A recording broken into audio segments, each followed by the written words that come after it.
name is Rabbi Wolk. I'm the community chaplain with Jewish Family Service, and I work with Faith Presbyterian Hospice, and happy to share a short message with you today. I hope this finds you well and bearing okay under the sweltering summer heat here in Texas.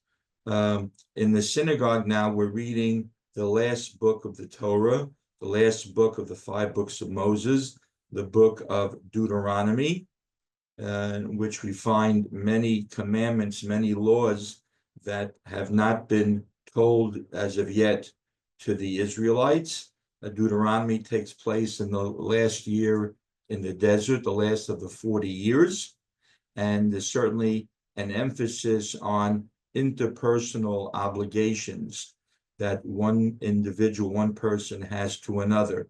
And things that may seem to us to be kind of mundane and everyday, the Torah, the Bible, addresses them itself to it as ethical imperatives.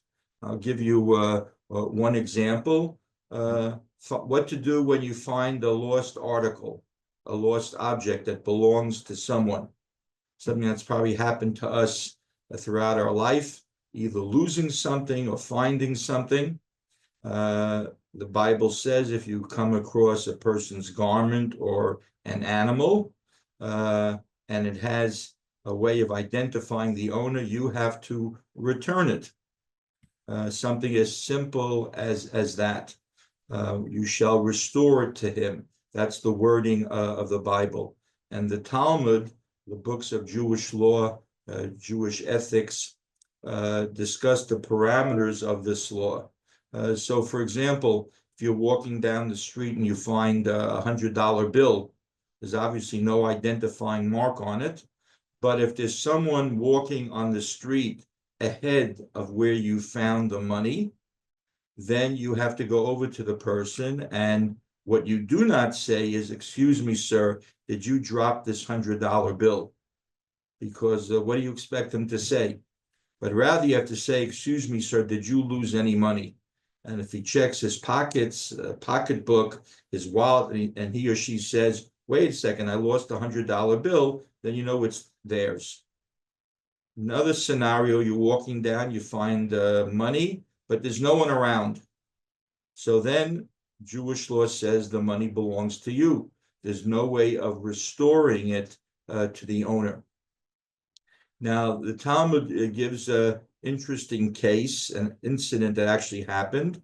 A man found a group of chickens walking around the neighborhood.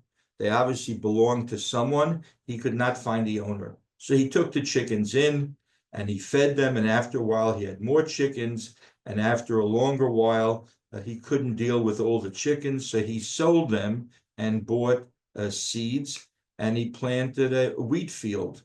And the field grew very nicely, and the man cared for the field. 7 years later, a fellow showed up in town and was able to identify the original chickens. And the one who found them said, "Okay, come with me to my backyard."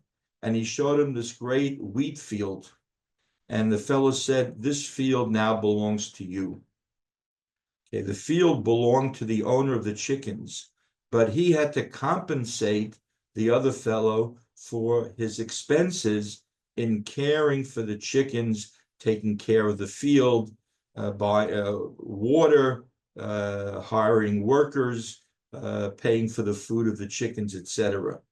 So Jewish law, biblical law says you have to return the lost article, the lost object, but you're not obligated to go to any expense to do that. And therefore, if you find the owner has to pay you back for the money you expended. I remember years ago when I was rabbi of a synagogue, a man was visiting during the week. He was at services for a few days and then he left. And the next day, there was a prayer book that I found on one of the seats. I opened it up and it had this man's name and address in it. Obviously, he had forgotten it. Okay, so I took the prayer book, I went to mailboxes, and I mailed it to him. That was my obligation, to return his lost object. A week later, I received in the mail a check from that man in the amount of $1.08. He was paying me for the postage. He also knew Jewish law and knew that the expense that I went to, he had to compensate me for.